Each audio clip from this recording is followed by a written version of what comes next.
Alors je vais commencer par une petite citation historique. Monsieur le ministre, le tourisme équestre français vient de naître. Nous étions en 1961, c'est-à-dire il y a à peu près un demi-siècle, quand Henri Roch, appelé jadis l'homme à cheval des Gallières, s'est adressé à Maurice Herzog, qui était alors ministre de la Jeunesse et des Sports. Ce précurseur avait réussi le pari fou mais ô combien médiatique de rallier à cheval le salon de l'agriculture de la Porte de Versailles depuis son petit village de Provence. Un véritable exploit car à l'époque, aucun itinéraire n'était encore préparé, reconnu et voire balisé. Il avait ainsi initié un concept nouveau d'utilisation du cheval et aujourd'hui, quelques 87 000 cavaliers ont adhéré à ce tout nouvel art de vivre à cheval, la randonnée équestre. Mais les bonnes idées, c'est bien, et à partir de cette forme d'exploit, comment a pu se développer le tourisme équestre et les réseaux en France? C'est un petit peu ce que nous allons voir. À l'époque, c'était l'ANTÉ, Association nationale de tourisme équestre, et un petit peu également plus tard la FREF, Fédération des randonneurs équestres français, qui avait pris en charge, avec les départements, le soin de s'atteler à cette lourde tâche. Et aujourd'hui, la France peut se targuer d'être le premier pays d'Europe, sans aucune discussion possible, en matière de tourisme équestre, et de nombreux départements se sont progressivement dotés d'un réseau d'itinéraires équestres jalonnés de gîtes en mesure d'accueillir des cavaliers dans de bonnes conditions. Sur ce point, notre pays a donc une valeur d'exemple. Et c'est peut-être pour cette raison qu'aujourd'hui nous sommes réunis à Saumur, capitale du cheval. Alors passons à la pratique. Sur le plan pratique, aujourd'hui, où en sommes-nous et avec quels outils peut-on performer et perfectionner un réseau? Pour ce faire, le numéro de février, donc c'est tout récent, février 2012, dans ce numéro de février 2012, le magazine Randonnée à cheval a consacré une enquête complète visant à classer les 20 départements considérés comme les plus performants pour y randonner à cheval. Je vous présente donc l'enquête, puis on pourra ensuite analyser les résultats afin d'en tirer éventuellement quelques enseignements pour les départements futurs. Alors pour réaliser cette enquête, la rédaction a fait intervenir un jury de 20 randonneurs chevronnés, tant individuels que professionnels, ainsi que des journalistes spécialisés dans notre rédaction. Certes, 20 c'est un peu faible, mais comme pour toute enquête, nous avons préféré, plutôt que d'augmenter le nombre, nous avons préféré faire intervenir des personnes qui répondent parfaitement à toutes les mouvances du tourisme équestre. Nous les avons choisis en fonction de ça. Alors, pour cette enquête, plutôt que de partir dans des formulaires avec des cases à cocher compliquées, etc., on s'est limité à leur poser une seule question. La voici. En fonction de votre propre expérience, établissez le classement des 20 départements en mesure de satisfaire au mieux les randonneurs à cheval. Voilà, telle était la question. Question un petit peu subjective, mais ce qu'on voulait, comme j'ai dit précédemment, on voulait un jugement global avec une note. Alors, chaque membre du jury avait le choix de mettre 20 pour celui qui considérait être le meilleur, 19 le deuxième, etc., etc. Et ensuite, pour nous, c'était très simple. On a établi un tableau, on a fait la somme des points, ce qui nous a amené à faire un classement. Alors ce classement, je vais vous le présenter, on l'a synthétisé sur une carte de France, et puis on va regarder ça, et à partir de ça, on va peut-être essayer d'en tirer quelques enseignements. Alors voici la carte. Paf. Alors on regarde, on observe, et que peut-on... Première observation évidente,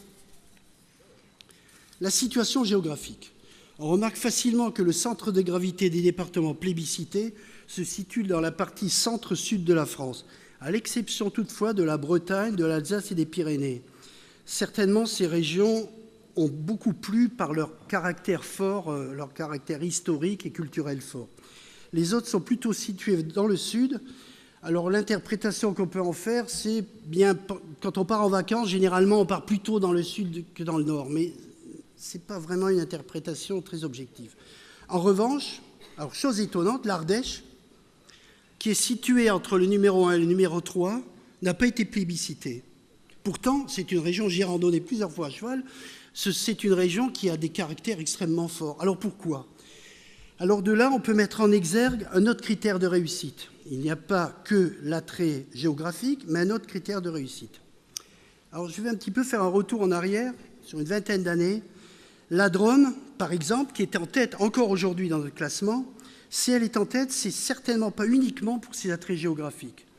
Si on ferait un retour en arrière, donc d'une vingtaine d'années, on peut se souvenir que les institutions locales, avant toutes les autres, avaient très tôt cru dans le tourisme équestre et avaient financé une association qui s'appelle toujours la Drôme à cheval du reste, et qui avait employé une personne permanente pour faire la promotion du tourisme équestre. Elle était spécialisée dans la randonnée et connaissait parfaitement son département. Et savait répondre à toutes les demandes spécifiques des cavaliers de pleine nature. Cette personne c'était une femme, qui s'appelle Mireille Lacroix, pour ne pas la citer. Elle était également compétente pour reconnaître les chemins à cheval, les baliser, équiper les cartes, conseiller les cavaliers en fonction de leur niveau, ainsi que de ceux de leurs chevaux. Car ce qui est très important de retenir, contrairement à bien d'autres disciplines naturelles qui se font en vélo, qui se font en kayak, etc., rafting, etc., dans le tourisme équestre, on utilise un animal vivant. On se sert des compétences d'un animal vivant. Et ça, c'est très important. On est donc dans un domaine de spécialistes qui ne supportent pas les erreurs qui pourraient en faire pâtir le cheval. Ça, c'est une remarque très importante. Il y a pratiquement aucune autre activité naturelle, peut-être à part les chiens de traîneau, des choses comme ça, qui utilisent un animal vivant. Donc on est dans un domaine de spécialistes. En analysant de près, il apparaît donc qu'une des principales raisons de la réussite est liée, comme je le disais, à l'utilisation des compétences d'un salarié à plein temps spécialisé dans l'utilisation du cheval. Donc il connaît parfaitement les besoins spécifiques. Et je pense que c'est là un point clé. Le simple financement de départ pour créer des gîtes, des plaquettes professionnelles, etc. ne suffit pas. Le randonneur à cheval demande à être renseigné, voire conseillé par un spécialiste du cheval et de son utilisation en situation de pleine nature. Alors, en résumé, je vais être assez bref, d'abord, que faut-il pour réussir une région, un département? D'abord, un réseau d'itinéraires variés, c'est évident, entretenu, voire balisé. Inutile d'afficher des centaines et des centaines de kilomètres de chemin. Il est préférable de sélectionner au départ des itinéraires, à mon avis, de 3-5 étapes, modulables, mais surtout bien organisés. Ensuite, au fil des années, il suffira de faire progresser et d'agrandir ce réseau.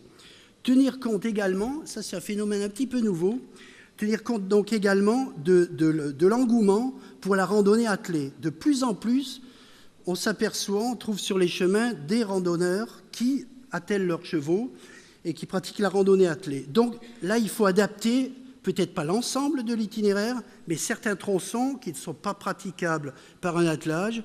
Il faut créer des chemins qui soient un peu plus carrossables et surtout suffisamment larges pour que puissent y passer les attelages. Deuxième critère de réussite, par les chemins, une bonne promotion et surtout, et ça je l'ai dit et j'insiste, une personne permanente, un salarié, qui connaît parfaitement les besoins spécifiques des chevaux. Non pas ceux des chevaux de manège ou de carrière, inutile qu'il ait un niveau d'équitation extraordinaire, il faut qu'il connaisse parfaitement l'utilisation du cheval dans une situation de pleine nature. Pensez par exemple au point d'eau sur un itinéraire, aux traversées difficiles, de ruisseaux, de routes, de pentes maximum, etc., etc. Un connaisseur, un vrai randonneur connaisseur. Prévoir également un topo guide pour mettre en valeur une région, avec la représentation des itinéraires, nouvellement, sur un site Internet, avec possibilité d'utiliser des nouvelles technologies. Parce que de plus en plus, si j'ai 2 minutes, j'en parlerai, dire un mot là-dessus, de plus en plus, les nouvelles technologies commencent à servir également le randonneur d'aventure, celui qui est sur les chemins. Enfin, les gîtes. Les gîtes, voilà un point clé. Ils doivent être en mesure d'héberger les cavaliers. Ça, c'est facile, mais surtout les chevaux. Point clé, que les chevaux soient en parc, en stall ou en boxe, il est indispensable qu'ils passent la nuit le plus près possible du lieu d'hébergement des cavaliers. Le gîte doit donc être doit pouvoir à la fois donc accueillir le cavalier, mais tout près accueillir son cheval. Et si possible, être accessible à un vent tracté. Parce qu'on s'aperçoit, il y a des gîtes qui sont très bien, etc. Mais pour y accéder, il faut un chemin qui est très difficile, qui peut peut-être se pratiquer avec un 4x4, mais pas lorsqu'il y a un vent derrière. Ça, voilà un critère qui est important. Prévoir aussi dans le gîte des aliments pour les chevaux. Pourquoi? Un cheval mange en moyenne, on va dire 4 à 5 kilos par jour. 4 à 5 kilos par jour. Si vous partez pendant 4 jours, par exemple, vous voyez ce que ça fait 20 kilos. Ça fait presque le poids total des sacoches. Donc il est indispensable, et ça c'est assez difficile à le trouver, il est indispensable que dans les gîtes, on prévoit une possibilité de se ravitailler, disons, tous les 2 jours pour ne pas être obligé de transporter tous les aliments qui sont utiles pour le cheval. On peut aussi prévoir un endroit sécurisé qui tient lieu de sellerie.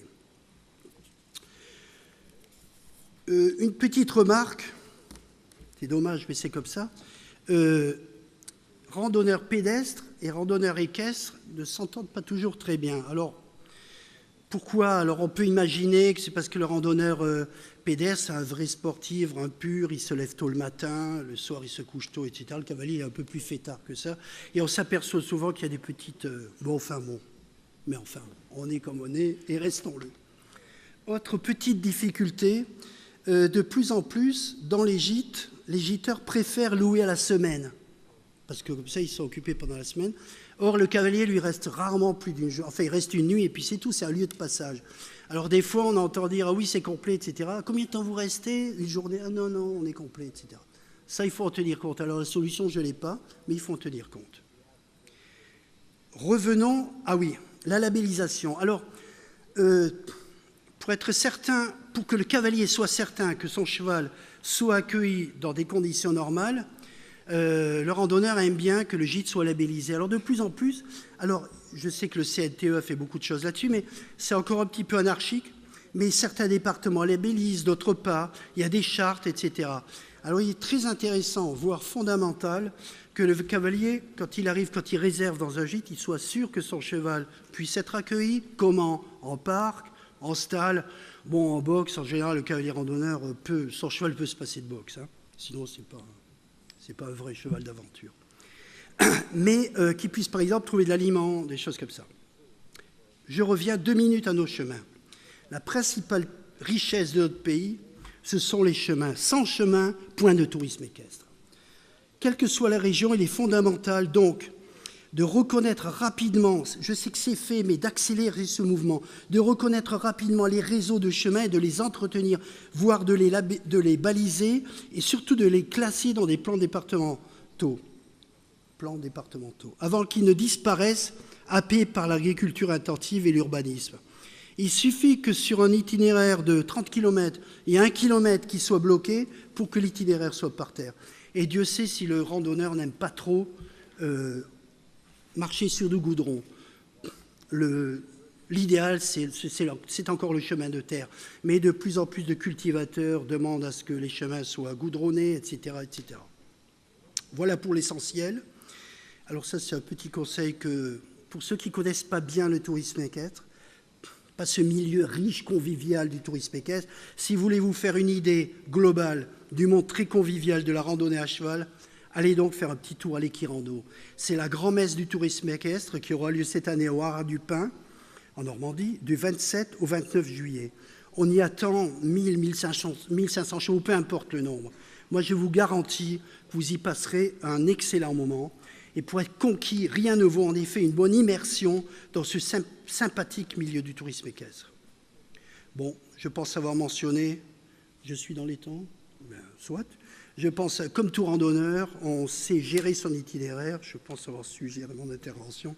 Voilà, je pense avoir mentionné les principaux outils nécessaires à la création et à l'amélioration d'une région, d'un département, destinés à recevoir les cavaliers randonneurs dans d'excellentes conditions pour eux, mais surtout pour leur cheval. Car la plupart, enfin un grand nombre de randonneurs à cheval partent avec leurs compagnons. C'est leur cheval, ils s'en occupent, ils l'entretiennent toute l'année. Pas question de lui faire prendre des risques inutiles. Donc, ils partent en vacances quasiment en couple avec leurs compagnons et tout doit se passer au mieux. Voilà, peut-être s'il me reste 2 minutes, 1 minute ? Une minute. Alors, j'ai mis s'il reste du temps. Je vais 2 minutes parler de nouvelles technologies. Alors ça semble peut-être un peu s'opposer en disant situation d'aventure, etc. Moi, j'ai énormément randonné. En moyenne, il faut se repérer. Les itinéraires sont parfois balisés, mais rarement. Et même s'ils sont balisés, il est bon d'emmener un appui topographique, une carte.